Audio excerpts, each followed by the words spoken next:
오늘은 좋은 부모 되기라는 제목으로 로마서 8장 14절에서 15절 말씀을 전하도록 하겠습니다. 이 로마서에서 오늘 본문에서 바울이 얘기하고자 하는 바는 아주 선명하고 단순하고 명확합니다.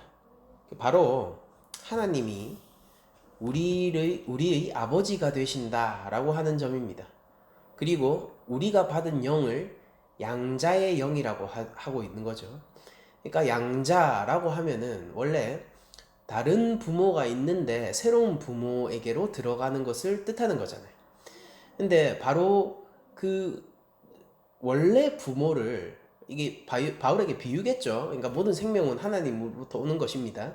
근데 바울이 이런 비유를 하는 것이죠. 인간의 그 상황을 이런 식으로 얘기하는 건데 바로 무서워하는 종의 영을 받은, 그러니까 거기서 내 부모를 찾고 있던 자에서 이제 양자의 영을 받고 하나님을 내 부모로 부르짖는 자로 바뀌었다라고 얘기를 합니다.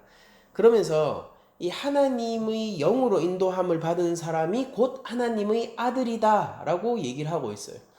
우리가 물론 이 그 의미에 대해서는 너무 선명하죠. 우리가 성령을 받은 자들은 모두 하나님의 자녀가 된다라는 뜻일 텐데, 이걸 통해 가지고 저희들이 알 수 있는 것 하나는 뭐냐면은 하나님의 우리를 향한 역할 중에 하나가, 이게 물론 하나님은 우리 인간사보다 훨씬 더 크시니까 우리가 재단할 수는 없지만 분명히 성경이 이야기하는 바에 따라서는 우리가 인간적인 부모의 역할의 근원이 바로 하나님에게 있다라는 것을 알 수 있는 그런 구절입니다. 그러니까 우리가 부모가 되기 위해서, 좋은 부모가 되기 위해서 그 모범을 어디에서 찾을 수 있을까를 많이들 고민을 하죠. 이제 자녀를 누구나 잘 키우고 싶기 때문입니다. 그런데 어떤 이제 롤 모델이라고 해야 되나요? 그러니까 어디에서 좋은 부모의 롤을 찾느냐라고 생각을 해보면은 이 문화권 안에서 어떤 문화의 분위기 속에서 찾기도 하고, 그리고 어떤 현대의 육아 이론들, 그러니까 심리학이라든지 교육학 이런 것들을 종합을 해서 나온 그런 어떤 그 전문가들의 도움을 받아서 롤 역할을 정하기도 하고, 그리고 이제 가족, 조금 더 작게는 가족, 예전 같은 경우에는 대가족으로 우리가 모여 살았잖아요. 그래서 그 집안이 뭐 어부 집안이기도 하고 혹은 농사를 짓는 집이기도 하고 뭐 지체 높은 양반의 가문일 수도 있고 그렇잖아요. 그런데 어쨌든 그 작은 공동체인 대가족이지만은, 그러나 전체적으로 볼 때는 사실 가정이라는 가장 최소 단위의 공동체죠. 그 최소 단위의 가족이라는 공동체 안에서 형성된 필요와 문화에 따라서 자녀들을 키우고 교육시키기도 하고 뭐 그렇습니다. 그런데 우리가 크리스천으로서 좋은 부모가 되어야 한다라고 할 때는 사실은 더 나아가서 모든 사람들이 자녀에게 좋은 부모가 되기 위해서는 그 근원으로 올라갈 필요가 있는데요. 그 근원에는 바로 하나님이 계시고 성경은 하나님이 좋은 아버지의 역할을 하고 있다라고 얘기를 하는 거예요. 이제 이 아버지 역할로서의 하나님을 부르짖을 수 있는 것이 이제 구약을 넘어서서 신약에서 바울이 볼 때는 가장 최고의 혜택처럼 보이기도 합니다. 그러니까 구약에서는 왕으로서의 하나님, 그리고 주인으로서의 하나님을 다소 강조하는 분위기가 있죠. 그리고 그걸 조금 더 넘어서면은 이제 신랑으로서의 하나님의 모습들이 보여요. 그러니까 광야 시대를 신혼의 시기로 상정하는 선지자들의 외침이 있었습니다. 그리고 그걸 넘어서서 신약에 나와서 드디어 공식적으로 부르게 된 것, 그러니까 가장 깊은 관계성을 이야기하는 거예요. 가장 깊은 관계성 속으로 들어가서 외칠 수 있는 하나님에 대한 호칭이 바로 오늘 나오는 아빠, 아버지입니다. 그러니까 우리가 하나님을 향하여서 가장 하나님과 깊은 관계성 속에서, 끊어지지 않는 관계성 속에서 우리가 누릴 수 있는 최고의 관계적인 혜택을 무엇이라고 보느냐면은 바울은 아빠와 자녀의 관계다라고 얘기를 하고 있는 것이죠. 그러니까 하나님은 명백하게 인간의 부모의 역할의 가장 근원적인 형태를 가지고 계신 분이고, 인간의 부모라는 역할 자체가 하나님의 성품으로부터 나온 것이다 라는 것을 차례대로 우리가 유추해낼 수 있게 되는 것입니다. 먼저 우리가 하나님을 아버지라고 부를 수 있는 가장 큰 동기는 이것일 거예요. 하나님에게서 생명이 비롯되었고, 하나님은 그 생명을 창조하셨을 뿐 아니라, 여기서 이 창조라는 것은 무책임한 창조가 아니에요. 그것이 아니라 그 생명을, 창조한 생명을 유지시키고 또한 돌보시는 역할까지 하는 것이요. 그러니까 이것이 오늘날로 하면은 육아이고 양육 같은 형태의, 그리고 우리가 장성한 분량에 이룰 수 있도록 끝까지 책임져 주시는 부모의 역할을 하는 것이죠. 우리들은 하나님의 자녀라는 그 특권을 누리면서 동시에 내가 육신의 부모가 되었을 때 가장 좋은 그런 부모의 모델을 하나님에게서 찾을 수 있게 되는 것입니다. 여러분들, 좋은 부모가 되기라는 주제를 가지고 오늘 설교를 하고 있는데, 좋은 부모가 되는 방법은 사실상 한마디로 하면 간단합니다. 이것이 담고 있는 이야기는 깊지만은 한마디로 우리가 좋은 부모가 되는 것은 하나님을 잘 모방하기라고 결론을 내릴 수가 있어요. 물론 하나님을 모방한다는 것은 굉장히 품이 넓고 깊은 이야기라서 이것을 또 어떻게 우리들이 이해할 것인가는 또 다른 문제이지만은, 그것을 둘째로 접어두고 우리가 좋은 부모가 되기 위해서 근원적으로 추구해야 하는 한 가지 목표가 있다면은 우리의 부모 대신, 아버지 대신 하나님을 잘 모방하는 것이라고 얘기할 수 있습니다. 그런데 제가 아빠, 아버지라고 하나님의 부성성을 강조한 그런 바울의 본문을 가지고 와서 자꾸 남자, 여자, 그러니까 아빠와 엄마를 모두 포함하는 부모라는 말로 자꾸 얘기를 하는 이유는, 우리가 남성성이나 여성성이나 모두 하나님에게서 비롯되고 출발한 것이죠. 그래서 우리 하나님에게서 부성애와 모성애를 따로 구별하는 것은 의미가 없습니다. 둘 모두 하나님은 가지고 계시고, 그 부성애와 모성애의 출발 자체가 하나님에게서 나온 것이기 때문에, 물론 바울의 여기서 어떤 하나님의 아버지 되심, 그 가부장적인 면모, 남성성의 면모를 강조하고 있지만은, 그리고 그것은 중요해요. 그러니까 엄마 아버지가 아니라 엄마가 아니라 아빠라고 부르는 것은 중요한 대목이긴 합니다만, 그러나 오늘이 그런 주회에 충실하려고 하는 그런 설교가 아니기 때문에 일단 편의상 부모로서의 하나님으로 제가 통칭하면서 가도록 할게요. 본문을 무시하는 것은 아닙니다. 본문에 더 충실하기 위해서 편의상 부모로서의 하나님을 얘기를 하도록 하겠습니다. 하나님은 성의 구별이 없으시고 부성애, 모성애 모두 하나님에게서 발견될 수 있기 때문에, 우리가 일단 아버지의 역할이 무엇인지, 그리고 어머니의 역할이 무엇인지 이 구별하기 전에 일단 하나님을 모방한다는 것이 무엇인지에 대해서 오늘 이 시간 한번 살펴보도록 하겠습니다. 먼저 부모가 되기 위해서는 첫 번째로 생명을 만드는 것부터 시작해야 되겠죠. 그러니까 내가, 당연한 거지만은 내가 부모가 되었다라고 얘기하는 것은 이 생명을 만드는 데서부터 출발을 하는 거예요. 그러니까 저도 자녀가 있는데, 저희 자녀는요, 저의 유전자 절반과 그리고 제 아내의 유전자의 절반을 가지고 태어났습니다. 그러니까 우리 아들은 제가 없었으면, 그리고 제 아내가 없었으면 세상에 존재할 수 없는 아이인 거죠. 왜냐면은 하나님의 창조의 동역자로서 저와 제 아내가 협력하여 사랑의 열매로 드디어 생명이 태어난 것이 바로 제 아들이기 때문이에요. 너무나도 귀하죠. 그런데 여기서 생명을 만든다라고 얘기하는 것은 단순히 그냥 이 생명에게, 그러니까 육신이 있을 수 있도록 형성하는 데 기여했다, 생물학적으로 그냥 부모 역할을 했다라는 것에 그치지 않습니다. 왜냐하면 하나님은 창조라는 것을 생각해 보세요. 하나님의 창조는 항상 과정 가운데 있고, 그리고 하나님은 첫 창조를 6일 만에 끝내시고 나서 7일째에 안식하셨죠? 그런데 여러분들 실제로 하나님이 안식하셨다는 것이 아무것도 안 한 일입니까? 그게 아니죠.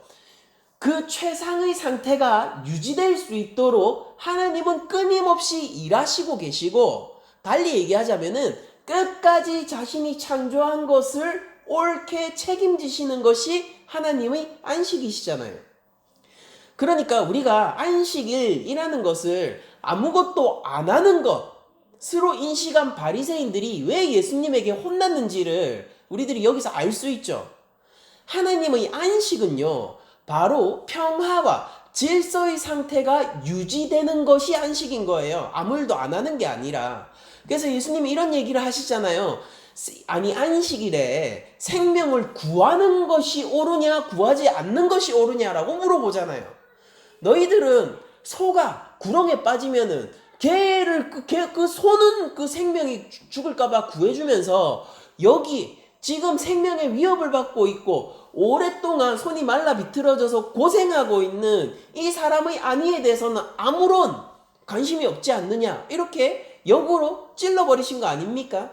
그러니까 하나님은 안식하시기 위하여서요, 아주 성실하게 일하시고 계시고, 하나님이 만드신 피조 세계뿐 아니라 하나님의 모든 자녀들이 자녀될 수 있도록 성실하게 자신이 할 일을 하시고 계세요. 그것을 우리가 신약 안에서 무엇이라고 부릅니까? 바로 새 창조라고 부르고 있죠. 그러니까 하나님은 첫 창조를 끝내시자마자 어떤 일을 계속 하시고 계신 거예요? 새 창조를 하시고 계시고, 이 생명을 창조한다, 생명을 만드신 아버지잖아요. 그 생명을 만드셨다라는 것은 뭐냐면은 그 출발부터 그 생명의 마침이 다할 때까지의 총 과정을 다 지칭하는 겁니다. 그러니까 수많은 생물학적 부모들이 있죠. 그런데 어떤 아주 안타까운 일이지만은 미성년자들은 자녀들을 베이비박스 이런 데다 맡기기도 하고, 저희 얼마 전에 다큐멘터리도 함께 봤었죠. 그럼 베이비박스에 맡기기도 하고 생물학적 부모이긴 하죠. 그러나 자녀들을 학대하고, 차마 이제 부모로서 그런 일들을 떠올리거나 입에 올리기도 너무나도 힘든 일이 돼버렸는데, 현실이니까 자녀들을 학대하고 자녀들을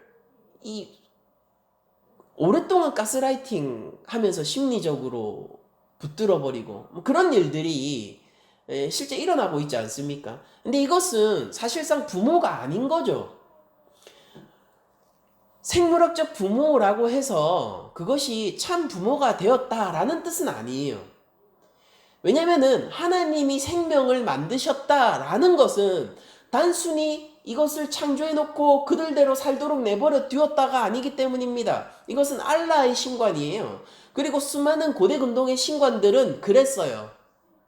심지어 인간을 창조한 목적이, 다른 근동의 신들은요, 인간을 노예로 부리기 위해서였습니다. 신들을 시중할 어떤 시중을들 섬길 무언가가 필요했기 때문이에요.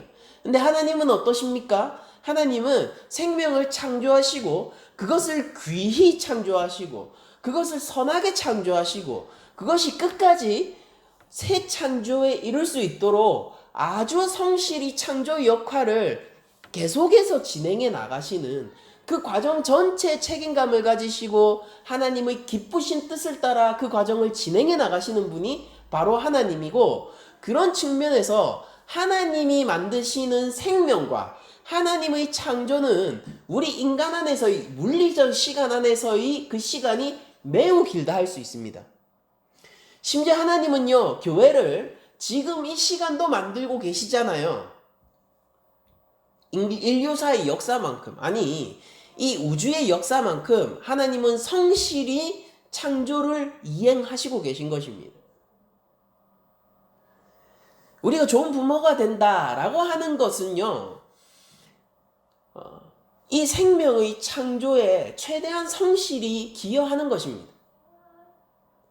저에게는 아들이 한 명 있습니다. 누구에게는 2자녀가 있고 누구에게는 3자녀가 있어요. 그리고 누군가는 생물학적으로 부모는 아니지만은 입양을 하여 그 생명체의 부모 역할을 하기로 한 자들이 있습니다. 그리고 한 가지는 확실해요. 우리들은 하나님처럼 온전하게 이 생명체를 끝까지 책임지지 못할 거예요. 우리들은 자녀의 끝을 보기 전에 먼저 죽을 것이고요. 그렇지 않습니까?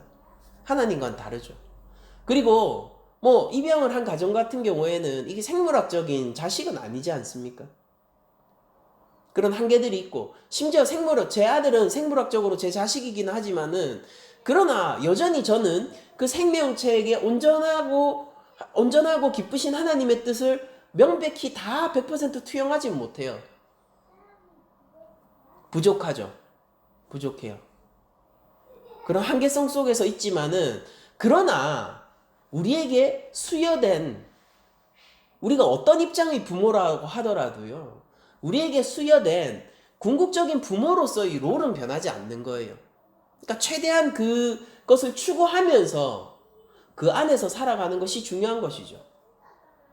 이 생명을 만드는 일을 하는 겁니다, 부모는요. 하나님이 생명을 만드실 때 어떻게 만드시나요? 그것처럼 우리도 생명을 만드는 일을 하는 거예요, 부모로서. 이 아이가 하나님의 자녀로 클 수 있도록 그렇게 이 아이에게 양육을 하는 것이고, 이 생명을 귀한 것으로 알고 책임지고, 하나님이 이 생명을 어떻게 다루시는지를 알고, 하나님이 저를 어떻게 다루셨는지 자기 자신을 돌아보면 알 수 있는 거 아닙니까? 하나님이 이 생명을 어떻게 다루시는지를 알고, 이 생명에게 하나님의 뜻을 투영하여 하나님의 창조가 이 안에서 형성될 수 있도록 부모가 하나님의 창조의 동역자 역할을 수행해야 되는 것이죠. 부모는 그래서 아주 포괄적인 의미에서 생명을 만드는 사람입니다. 하나님이 어떻게 생명을 만드시고 어떻게 그것을 창조하십니까? 그 끈질김은 무엇입니까? 우리가 무엇을 잘 알 수 있냐면은, 하나님이 창조하신 우리 생명을 끝까지 책임지시는 그 끈덕짐과 그 사랑이 무엇인지를 타락 가운데서도 포기하지 않으시는 십자가 안에서 볼 수 있는 거예요. 하나님은 그렇게 생명을 만드시는 거예요. 그러니까 부모에게는 하나님을 닮은 그런 책임감과 그런 끈덕짐, 그리고 하나님이 우리를 죄 가운데 타락 가운데서도 포기하지 않으시고 반드시 새 생명을 만드시는 그 놀라운 생명력을 만드는 힘, 거룩의 힘이죠. 경건의 힘이에요. 그 힘이 우리에게 필요하다는 것을 알 수 있습니다. 자, 그래서 좋은 부모가 되기 위해서는 첫 번째 생명을 만드는 일을 하는 거예요. 그럼 두 번째로 우리들이 하나님을 모방할 것은 무엇입니까? 두 번째는 사랑을 하는 것입니다. 아주 단순하지만은 선명한 진리이죠. 부모는 자녀를 사랑해야 돼요. 부모를 사랑해야 돼요. 자녀를 섬길 수 있어야 하고 자녀에게 베풀 수 있어야 합니다. 왜 그렇습니까? 하나님의 질서 안에서요, 부모와 자식은 권위라는 것을 가진 관계 안에서 형성되어 있기 때문에요. 부모와 자녀는요, 친구가 아니에요. 부모와 자녀는요, 직장 동료도 아닙니다. 부모와 자녀의 사이에는요, 권위라는 분명한 질서가 존재하고 있어요. 이것이 폭정이 되거나 억압이 되어야 한다는 소리는 아니에요. 다만 이 약한 자녀를 돌보고 바르게 이끌 수 있는 힘이 부모에게는 근원적으로 주어져 있고, 오늘 그 어린이 설교에서도 얘기했듯이 자녀에게는 부모에게 순종해야 되는 근원적인 질서가 부여되어 있는 것입니다. 그래서 이 관계가 권위의 속성을 가진 관계로 지어져 있어요. 이거는 뭐 피할 수 없는 거예요. 원래 그런 겁니다. 그런데 여러분들, 이 부모가 이 권위를 제대로 발휘하기 위해서는요, 하나님이 권위를 발휘하시는 방식으로 발휘해야지 잘 발휘할 수 있겠죠. 여러분들, 우리는 세상을 살면서 제대로 된 권위가 서는 관계보다요, 오염된 권위, 그리고 부정적으로 사용되는 권위를 훨씬 더 많이 발견하고 목격하지 않습니까? 바로가 그러했죠. 바로가 왕으로서의 권위를 폭정과 폭압과 부당한 대우로서 돌려주지 않습니까? 그렇게 될 때 그 밑에 있는 사람들은 병드는 거예요. 착취당하는 것이죠. 우리가 아직까지도 한국 사회에 존재하는, 이 한국은 극단적인 경쟁 사회다 보니까, 특히 입학, 학업 경쟁이 굉장히 치열한 사회다 보니까 뭐 아직까지도 대두되는 문제기는 하지만은, 여러분들 과거에 우리가 부모가 자녀를 어떻게 네가 잘 되라고 그러지 라는 말로 자녀에게 얼마나 폭압과 그 자신의 꿈을 자녀에게 투영해 나갔는지를 저희들이 많이 목격했지 않습니까? 그러니까 뭐 이런 거죠. 너는 판검사 돼야지. 다 네 잘 되라고 하는 거지. 너는 의사 돼야지. 다 네 잘 되라고 하는 거지. 엄마 아빠가 다 너 생각해서 그런 거지. 이런 너를 위한다 라는 말로 그 부모가 가지고 있는 권위의 관계로 자녀를 억눌러서 자녀를 보호하는 것이 아니라 자녀를 망가뜨리는 것을 많이 보게 되죠. 그 의도는 순수하다고 저는 믿습니다. 자녀가 그렇게 해야 안전하다라고 믿는 걸 거예요. 그렇게 해야지 자녀가 잘 살 수 있다라고 믿는 걸 거예요. 나 결과는 어떻습니까? 결론적으로 자녀의 무언가를 뒤틀리게 만드는 거예요. 자녀에게 자유와 해방을 주기보다는 자녀에게 구속과 억압을 주는 행위를 결국 하게 되는 것이죠. 그 이유는 단 하나예요. 뭐냐면은 그 부모는요, 자녀를 섬기는 것이 아니라, 자녀를 베푸는 것이 아니라, 올바른 권위를 행사하는 것이 아니라 바로처럼 폭정하고 폭압하고 그 자녀의 인생을 내 생각대로 만들려는 그런 의도가 있었기 때문에 순수함에도 불구하고 실패할 수밖에 없었던 그런 의도를 처음부터 가지고 있었던 것입니다. 자녀를 사랑해야 돼요. 사랑할 수 있다는 것은 여러분들 큰 힘을 가지고 있고 큰 권위를 가지고 있다는 뜻입니다. 그리고 사랑을 하는 방법은 섬김과 베품과 용서인 것이죠. 자녀는 부족해요. 그것을 인정하는 것이죠. 죄인을 위해서 십자가를 진 예수님을 생각해 보면은 부모는요, 그렇게 이 약함을 짊어지고, 자녀의 약함을 짊어지고 감당할 준비가 되어 있어야 하는 것입니다. 그게 진짜 센 사람이잖아요. 그게 진짜 권위가 있는 사람이지 않습니까? 그게 정말로 강한 사람인 거잖아요. 내 자녀의 약함을 내가 짊어질 수 있다는 것은요, 내가 부모로서 충분한 힘과 권위를 가지고 있다는 뜻이지 않습니까? 자녀를 용서할 수 있다는 것, 그것이 내가 얼마나 권위를 가지고 있는 사람인지, 부모로서의 권위를 가지고 있는 사람인지를 보여주는 거잖아요. 자녀를 향해서 내가 인내할 수 있다는 것, 그것이 내가 얼마나 큰 사랑을 가지고 있고 이 사랑의 권위를 얼마나 잘 베풀 수 있는가를 보여줄 수 있는 영역 아닙니까? 하나님은 우리를 구원하실 때 어떻게 구원하셨나요? 이 개개인의 경험들, 특히 저 개인적인 경험 같은 경우에는요, 하나님은 저를 부족함을요 오랫동안 참으셨고 오랫동안 기다리셨고 그저 내버려 두신 것이 아니라 포기하지 않고 저를 끊임없이 섬겨주시고 끊임없이 은혜를 베풀어 주심으로 저를 하나님 앞에 무릎 꿇게 만들어 주셨어요. 그러니까 부모 자식의 관계는요, 업적을 쌓는 일이 되어서는 안 되고요, 자녀가 부모의 트로피는 아니지 않습니까? 자녀의 인생의 의미와 행복을 부모가 결정하는 건 아니지 않습니까? 부모 자식 간의 관계는 업적을 쌓는 것이 아니라 서로 사랑하는 것에 있다고 저는 믿습니다. 우리가 하나님과의 목적이 하나님이 자녀를 사랑하실 때에 네가 얼마나 뭘 더 잘할 수 있는지를 보자라고 하시는 게 아니라 그냥 그 관계 자체를 추구하시는 거잖아요. 하나님은. 하나님의 목적은 뭐예요? 그냥 하나님은 저의 아버지가 되고 싶은 거예요. 저의 목적도 무엇입니까? 하나님 앞에서 무언가를 만들어내는 그런 것, 능력이, 그런 부분들이 있지만은 그게 근원적인 건 아니잖아요. 궁극적인 목적은 무엇입니까? 내가 하나님 자녀임을 그냥 기뻐하는 거, 그게 또 우리 교회의 근원적인 목적 아닙니까? 그러니까 그 영광을 즐거워하는 거예요. 그 영광을 찬양하고. 이 관계성이, 하나님과 나의 관계성이 아버지라는 것을 그냥 그 자체로 순수하게 즐거워하고 누리는 것이 바로 자녀로서 할 수 있는 최고의 일 아닙니까? 그러니까 좋은 부모가 된다는 것은요, 그냥 그 아버지가 되는 거예요. 그 자녀에게 무언가 트로피를 만들라라고 하는 것이 아니라 그냥 이 관계성 속에서 아름다운 관계성을 만드는 것이 훨씬 먼저라는 것이죠. 자녀는 자녀인 것을 기뻐하고요. 부모는 나는 이 아이의 부모라서 기뻐하는 거예요. 뭐 완벽한 아이가 어디 있겠습니까? 뭐 엄치나 이런 엄마, 친구, 아들 뭐 이런 얘기 있잖아요. 아니에요. 그런 거 없어요.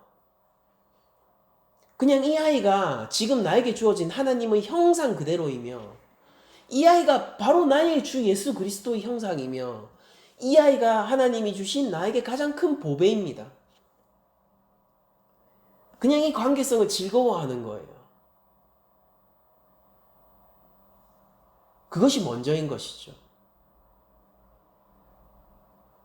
그리고 그것이 그 아이의 삶을 지켜줄 거라고 저는 믿습니다. 의사가 되는 것이 아니라요. 부모의 섬김, 지지, 사랑, 베품을 받은 아이는 세상을 살아갈 수 있는 힘이 생길 거라고 저는 믿습니다. 그래서 우리가 좋은 부모가 되기 위해서는 사랑을 해야 하는 것이고 그것은 바로 하나님의 그 권위 안에서 우리에게 사랑을 베풀어 주시는 방식의 섬김과 베품의 사랑이어야 한다라고 말씀을 드리는 것입니다. 좋은 부모가 되기 세 번째는 자녀의 입장에서 자녀를 대하는 것이죠. 이게 인격적인 대우지 않습니까? 하나님은 우리를 만드실 때요. 하나님이 창조한 그대로 우리를 대우해 주세요. 그러니까 하나님은 우리보다 우리를 더 잘 아시니까 우리를 만드신 그대로 우리를 대우해 주신다고요.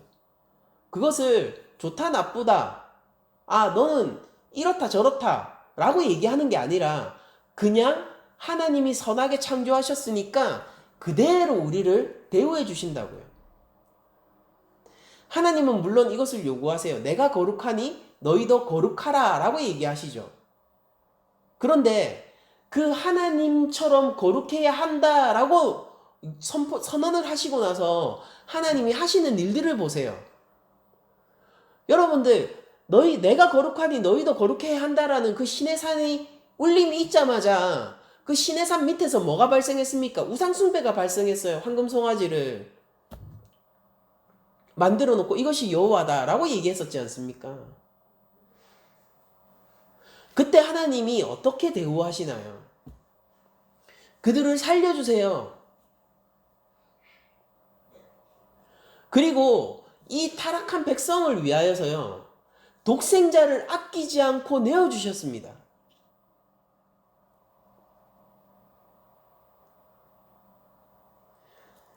하나님은 우리 있는 모습 그대로를 아시고요.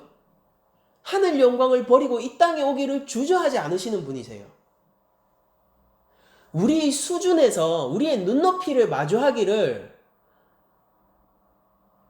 두려워하지 않는 분이시라고요.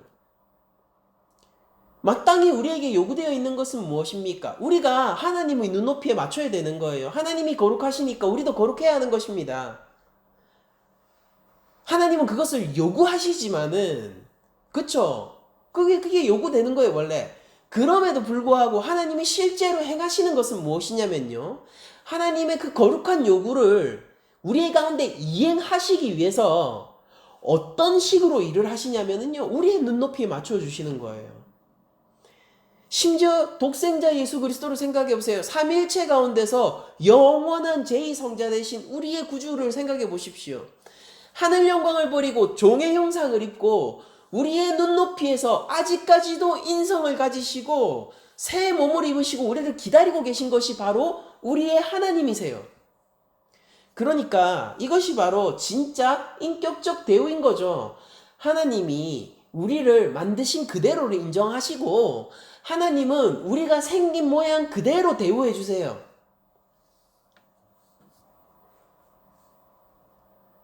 우리 부모도 자녀에게 그렇게 하는 것이 좋은 것입니다. 여기서 문제는 하나 있어요. 육의 부모는, 이 육신의 부모는 자녀를 다 알지는 못합니다. 저도 저희 아들을 키우면서 깨닫는 것이 있는데 저희 아들을 보면서 오히려 저를 알게 되는 경우도 있어요. 그러니까 저는 제 자신도 제대로 알지 못했던 것이죠. 제 아들을 보면서 거기에 드러나는 나의 모습이 있거든요. 그게 제 아들이니까 뭐 당연하겠죠. 근데 그 모습을 보면서 제 자신을 깨닫게 되고 그렇게 제 아이를 새롭게 알아가기도 합니다.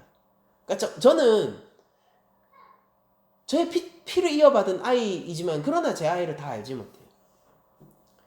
그러나 그렇다고 해서 저에게 주어진 부모로서의 기준이 흐트러지는 건 아니라고 생각합니다. 저는 오히려 그렇기 때문에 더욱더 자녀의 눈높이로 내려가기를 원하고 자녀를 더욱더 잘 알기를 원하고요.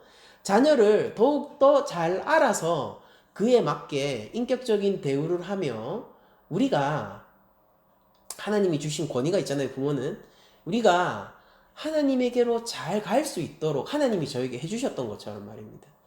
우리가 함께 이 부모와 자녀가 함께 우리 가족이 하나님의 말씀 가운데로 그리고 하나님께로 잘 갈 수 있도록 그렇게 우리 가족에게 통용되는 그 뭔가 우리 가족만의 방법들을 발견하기를 원합니다. 그래서 손을 잡고 한 계단 한 계단 오르기를 원하는 거죠. 산 꼭대기에 위에서 호루라기 불면서 빨리 와라고 손짓하고 싶진 않은 거예요. 산을 밑을 내려가서 그 산을 올라가는 계단을 하나하나 밟아가며 그 자녀와 함께 올라가기로 원하는 것이죠. 그것이 바로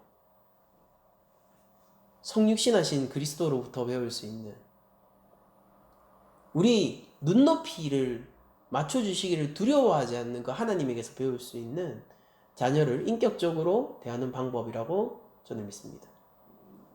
무엇보다 인정하는 것이 중요한 것이죠. 이 자녀가 하나님이 선하게 창조하신 자녀가 맞다라고요.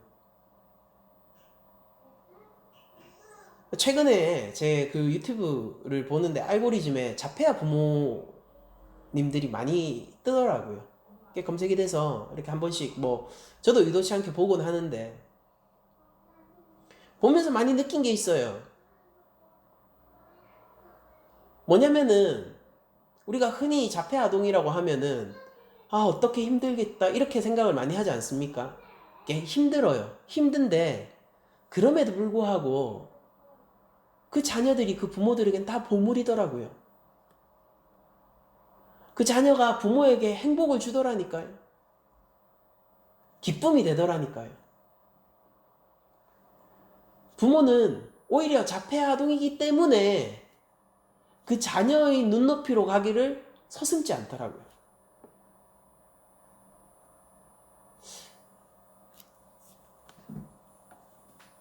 뭐 그런 것들이 오히려 다른 부모들이 더 많이 배워야 하는 영역이 아닌가라는 생각이 들 정도였어요. 하나님이 창조하신 그대로를 인정하시고 우리를 그 모습 그대로 그 눈높이 그대로 내려와 하는 영광이 아니에요. 내려와 이 땅에서 우리를 대우해 주시는 것처럼 우리도 자녀를 자녀 입장에서 대하고 인격적으로 대우하는 방법을 배워야 합니다. 그것이 바로 하나님을 따르는 좋은 부모가 되는 세 번째 방법입니다. 마지막으로 마지막이 아니죠. 네 번째 방법은 무엇이냐면 좋은 부모가 되기 위해서 자녀가 모방할 수 있는 삶의 모범을 보여주는 것이 좋은 부모가 되는 한 가지 방법이라고 또한 생각합니다. 왜냐하면 하나님은 우리에게 요구하세요. 율법의 근원적인 어떤 목적 가운데 하나가 하나님을 모방하는 것이잖아요. 그래서 하나님은 교육적인 의도를 가지고 하나님이 어떤 분이신지를 의도적으로 그 백성들에게 보여주곤 하셨습니다. 그것이 바로 하나님이 자녀를 교육시키는 가장 좋은 방법이었다라고 저는 생각을 해요. 그러니까 우리 부모가 좋은 부모가 되기 위해서 이 자녀가 하나님의 말씀으로 커 나가기 위해서는요. 자녀가 모방할 수 있는 하나님 백성으로서의 삶의 모범을 보여주는 것이 좋은 방법이라고 생각을 합니다. 그것이 하나님의 성경적인 방법이라고 저는 생각을 해요. 이 자녀가 무엇을 보고 무엇을 교육받고 크느냐. 여러분들 저는 그런 괴리들을 되게 많이 보는데 저희 한국 사회가 엄청나게 급격한 산업의 변동들을 겪어왔잖아요. 그러니까 우리는 농촌 세대와 제4차 산업혁명의 세대가 모두 한 공간에 모여있는 정말로 보기 드문 그런 사회 속에서 살 수 있지 않습니까? 그러니까 할아버지 할머니들은요, 농업 중심 국가에서 살았던 분이, 나이 많으신 분들은 계시고, 산업화 시대를 사셨던 분도 우리가 같은 공간, 같은 시간 안에 살고 있고, 그리고 더 나아가서 뭐 현대화되고 도시화된 그런 세대도 있고, 이제는 뭐 MZ 세대까지. 여러분들 이렇게 다양한 계층이, 그리고 엄청나게 많은 문화의 차이를 경험한 세대가 이 공간과 한 시간을 공유하고 있는 그런 사회 속에서 저희들이 살고 있는데, 그렇게 하다 보니까 이 자녀와 부모 사이의 이해하지 못함이나 그 심리적 괴리들이 굉장히 큰 것을 저희 사회 안에서 발견할 수 있습니다. 자녀는 교육을 받았는데요, 부모가 받은 교육과 다른 교육을 받은 거예요. 그러니까 부모를 이해하지 못하는 것입니다. 부모도 자녀를 이해하고 싶지 않은 거예요. 그들 눈높이에 가고 싶지 않은 것이죠. 그러다 보니까 부모 자식 간의 갈등들이 굉장히 많이 발생되고 있지 않습니까? 그런데 만약에 우리가 하나님의 모범을 받아 자녀에게 하나님의 말씀이라는 공통점 안에서 하나님의 말씀을 따르는 삶이 무엇인지를 교육적으로, 모범적으로 보여주는 그런 삶을 살았더라면요, 자녀는 이 사회에서 받는 교육보다 부모에게서 더 많은 영향과 교육을 받아서 그 사이에 갈등이나 아니면은 괴리가 최소화될 거라고 저는 생각합니다.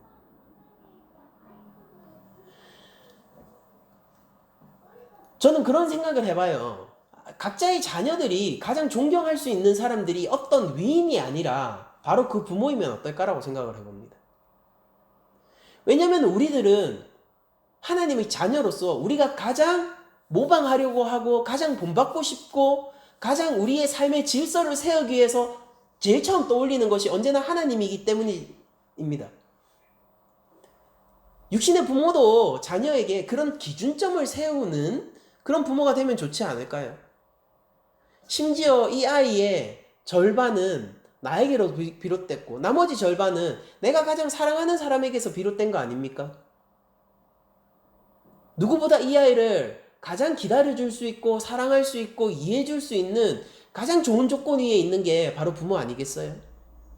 그러니까 부모가 자녀에게 교육적 의도를 가지고 하나님을 따르는 삶의 모범을 보여주고 삶의 기준들을 삶의 모범을 통해서 내 삶의 모범을 통해서 보여줄 수 있다면은 그러면은 자녀가 이 세상을 살아내고 극복할 수 있는 가장 큰 힘을 부모로부터 얻을 수 있는 게 아닐까 생각을 합니다. 4차 산업혁명을 이해하는 것이 4차 산업혁명 시대에서 살아남는 것이라고 저는 믿지 않아요, 사실. 산업화 시대도 마찬가지였잖아요. 산업화 시대가 뭔지를 이해하는 사람은 돈을 버는 거예요. 근데 그 시대 속에서 정말로 살아남는 사람은요, 근원적으로 인간적인 강함을 갖춘 사람이 살아남는 거 아닙니까? 4차 산업혁명 시대, 뭐 이거 다를까요? 저는 그렇게 생각하지 않아요. 근원적으로 인간으로서 갖추어야 할 가장 인간다운 힘과 인간으로서 하나님 형상으로서 갖추어야 할 권세와 권위를 갖춘 사람이 그 시대에서도 살아남을 거예요. 단순히 돈을 많이 벌고 어떻게 이런 시대의 흐름 가운데 조류 가운데서 이 조류를 이용해서 뭔가 해볼 것인가의 문제가 아닌 것이죠.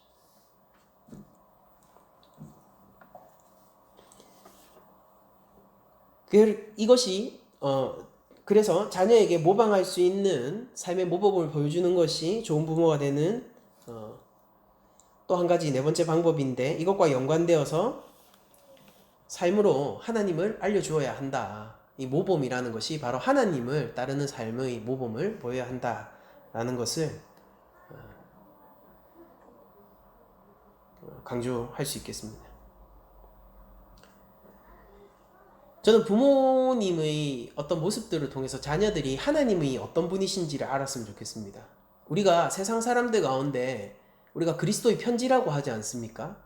그러니까 우리의 인생을 읽으면은 예수 그리스도가 어떤 분이신지를 읽어낼 수 있는 것이 바로 그리스도의 편지라 믿는데, 이 자녀에게도 우리 부모들이 하나님의 편지가 되었으면 좋겠다라는 생각을 해봅니다. 그렇게 하나님의 성품을 알려주고 부모를 통해서 하나님이 어떤 분이신지를 느끼고 하나님을 배워나가는, 그렇게 하여서 내가 하나님을 모방하는 것이, 어떻게 해야지 하나님을 모방하는 삶을 살 수 있는가를 부모로부터 배우는, 그것이 자녀 교육에 있어서 좋은 부모가 될 수 있는 가장 좋은 방법 중에 하나라고 저는 믿습니다. 예수님은 나를 본 자가 아버지를 보았다라고 얘기를 했죠. 부모도 자녀에게 이렇게 고백할 수 있는 부모가 되면 좋지 않을까 생각을 해봅니다. 엄마 아빠를 본 네가 하나님을 본 거야 라고 얘기할 수 있으면 얼마나 좋을까 생각을 해봅니다. 물론 저도 여기에 한계를 느끼고 마음의 찔림이 많지만 말입니다. 그리고 마지막 6번째가 한계를 인정하라, 인간적인 한계를 인정하라 라는 것이 좋은 부모가 되는 방법이라고 생각을 합니다. 이것은 죄인으로서의 우리를 인식하는 것입니다. 우리는 하나님의 창조적 사역에 동참해야 되고 하나님의 부모로서의 그 역할을 모방해야 되는 자들이지만 동시에 죄인과 인간으로서의 한계를 지니고 있기 때문에 이것을 인정하는 것이 중요합니다. 그러면은 우리가 인간적인 부모로서의 한계를 인정하기 위해 필요한 것은 무엇일까요? 바로 하나님을 믿는 것입니다. 이 자녀를 지켜주시고 이 자녀의 생명을 책임져 줄 하나님을 믿는 것입니다. 그것이 바로 인간적 한계를 인정할 수 있는 가장 빠른 길이고 현명한 방법일 것입니다. 자녀를 지킬 수 있는 것은 내가 아니라 바로 근원적으로 하나님에게 있다는 것을 믿는 것이죠. 지금 조금 잘못되는 일이 있다고 하더라도 하나님을 믿고 하나님이 요구하시는 선한 일을 관찰하는 것입니다. 이 자녀가 어떤 상황 속에 있다 하더라도요, 때로는 절망적인, 제가 자폐아동의 부모들 이야기를 했지만은 때로는 절망적인 상황 속에 놓여 있을 수 있으나, 그러나 하나님께서 이 생명을 나에게 주셨고 하나님이 이 생명을 끝까지 돌보시고 책임지신다라는 사실을 믿으면서 참 부모 되시는 하나님을, 이 자녀를 하나님에게 맡겨드리고 인정하는 것, 그것이 바로 인간적인 한계를 인정할 수 있는 가장 좋은 방법이 될 거라고 믿습니다. 그렇게 우리는 하나님을 따라 좋은 부모가 되어 가야 하고 될 수 있다고 믿습니다.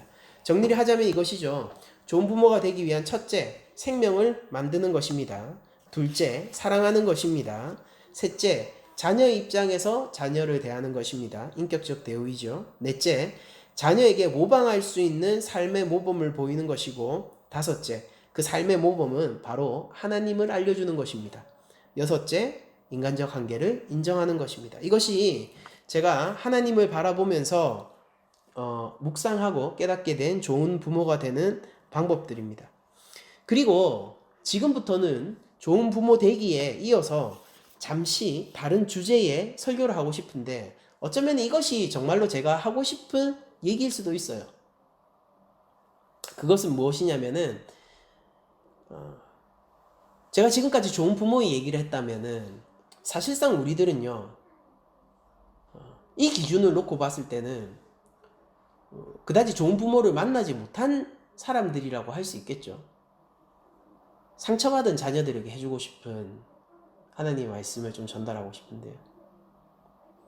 하나님은 우리의 좋은 아버지이십니다. 그러나 제가 마지막 인간적 한계를 인정하라 라고 얘기했던 것처럼 우리들은 누구나 인간적 한계 속에 있는 부모를 경험하게 되죠. 제가 지금까지 해왔던 얘기들이 어쩌면은 판타지일 수도 있고요, 현실 세계에선 찾아볼 수 없는 그런 꿈같은 이야기, 입에 발린 이야기일 수도 있겠습니다. 아주 가혹한 유년기를 경험했던 사람이라면은 더더욱 그럴 수 있겠죠. 저는 수많은 이혼 가정들의 아이들이 이 땅에 있다는 것을 바라보고요, 그리고 부모의 억압으로 상처 입은 자녀들이 이 땅 가운데 있다는 것을 저는 알고 있고요, 그리고 몇몇 자녀들은요, 차라리 부모가 없었으면 좋겠다 차라리 고아였으면 어땠을까라는 마음을, 그런 상상을 가끔씩 해보는 사람이 있다는 것도 인지하고 있습니다. 저는 오늘 좋은 부모 되기라는 말씀을 준비하면서 우리 교회 가운데서 이 얘기도 한번 꼭 해야겠다라는 마음을 들었는데, 그게 바로 부모로부터 상처받은 자녀들에게 무언가 메시지를 전하고 싶다라는 성령의 음성이 제 가운데 있었던 것 같습니다. 여러분들, 우리 상처받은 자녀들은 무엇보다도 우리 부모 대신, 우리 아버지 대신 하나님이 그것을 다 알고 계신다라는 사실부터 우리의 마음이 출발해야 될 필요가 있는 것 같아요. 우리의 가장 좋은 부모 되시고 가장 선하신 하나님께서요, 내 육신의 부모의 한계를 알고 계시고, 그리고 그 가운데 저를 두셨다라는 사실을 우리들이 기억해야 될 필요가 있을 것 같습니다. 그러니까 우리가 상황들을 보면은 때때로 용서할 수 없는 자녀들이 있죠. 부모를 용서할 수 없어요. 저도 이해합니다. 마지막까지 풀리지 않는 울분 같은 것들, 제가 얘기한 건 마지막까지라고 했어요. 마지막까지 풀리지 않는 울분 같은 것들, 때로는 부모가 정말로 육신의 생명을 잃고 나서야 비로소 다시 한번 생각해 보게 되는 그런 깊은 응어리들도 있다는 것을 알고 있습니다. 그리고 이해해요. 그것을 정죄하고 싶지도 않아요. 제 마음 가운데도요, 아쉬움과 원망 같은 것들이 있습니다. 그런데 그런 우리들이 하나님을 먼저 바라보면서 나의 모든 것을 다 아시고 가장 완벽한 부모 되시는 우리 하나님께서 나를 그 가정 가운데로 보내주셨고 그것으로 나를 지키셨다라는 사실을 우리들이 인정할 필요가 있어요. 상황은 그렇지 않은 것 같죠. 그러나 하나님은 믿을 수 있잖아요. 육신의 부모는 나에게 상처를 주는 존재 같죠. 그러나 우리가 하나님은 믿을 수 있잖아요.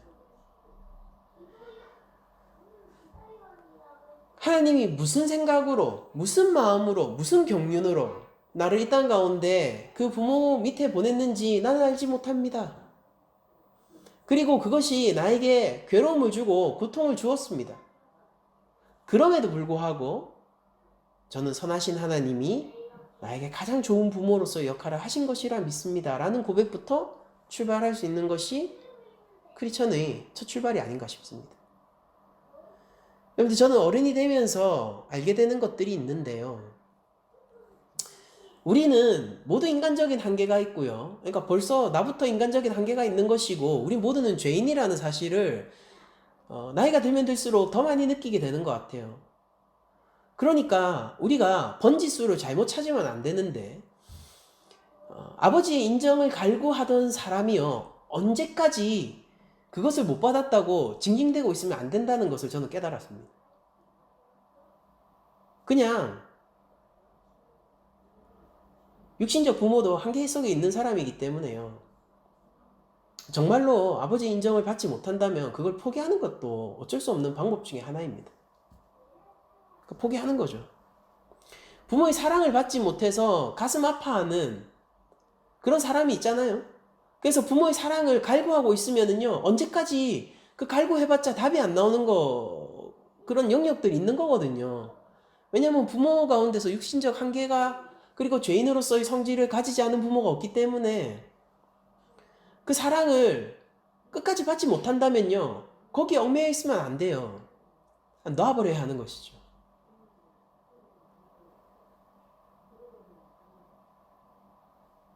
운 좋게 아주 화목한 가정 가운데 있는 사람들도 있지만은 그렇지 못한 사람도 있잖아요. 그리고 저희 교회 성도들은 또 상처받은 자녀들이 많지 않습니까? 근데 포기할 건 우리가 포기하고 넘어서야 될 건 넘어서야 되고, 그리고 그 모든 것을 채워주시는 하나님을 바라봐야 돼요. 하나님은 충분히 사랑해 주실 거예요. 하나님은 있는 그대로 우리를 받아주실 뿐만 아니라 하나님은 우리를 위하여 독생자를 아끼지 않으십니다. 하나님은 우리를 놓지 않고 우리를 포기하지 않으실 거예요. 하나님은 우리를 배신하지 않고 하나님은 우리의 마음의 상처를 쓰다듬어 주실 것이고 회복시켜 주실 것입니다. 그 하나님이 허락하신 인생 가운데서 우리는 그 인생을 수긍하고 수용해야 할 필요성이 있습니다. 저는 우리가 하나님이 우리에게 주시는 부모로서의 그 관계성을 충분히 우리들이 인식하고 그 가운데 나아갈 수만 있다면은 이 육신의 부모와의 관계성 속에서 있는 많은 것들, 그런 풀리지 않는 많은 응어리들, 회한, 원망 같은 것들을 다 끊어내고 포기를 넘어서 용서까지 갈 수 있다고 믿습니다.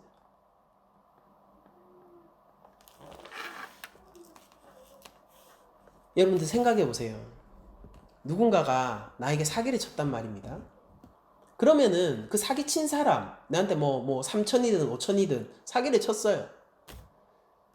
사기친 사람을 끝끝내 용서할 수 없는 사람은 전 이런 사람이라고 생각하거든요. 뭐냐면은 그것 때문에 인생이 망해가지고요. 그 3천 5천에 매여서 끝끝내 아무런 일도 하지 못하고 그것 때문에 인생이 나가락으로 가버린 사람은요. 3천 5천을 절대 그 사기꾼을 용서할 수 없을 겁니다. 근데 가슴 아프고 쓰라리긴 하지만은 그걸 흘려보내거나 그걸 심지어 넘어서서 용서할 수 있는 사람은요. 그런 일이 있음에도 불구하고 다른 어떠한 방법으로든지 사업에 성공하든지 뭘 하든지 해서 충분히 사회적으로 인정을 받거나 경제적으로 넉넉한 상태에 이르면은 그런 일들을 그냥 흘려보내거나 적어도 가슴 아프지만은 받아들일 수는 있을 것 같아요.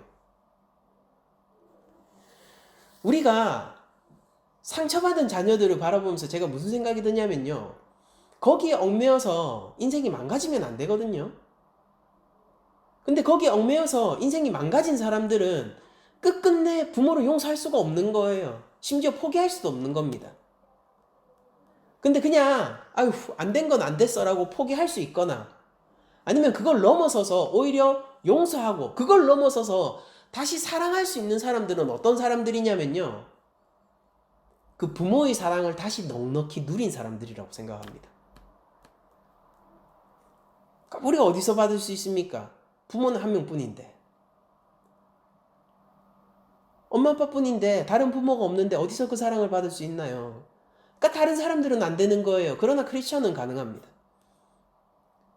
아빠 아버지라고 부르짖는 그 하나님에게서 온전히 내 생명을 만드시고 생명을 끝까지 책임져 주시고 나에게 주실 수 있는 모든 것을 베품과 섬김으로 해주시는 그 나의 하늘아버지에게서는 넉넉히 그 사랑을 받고 받아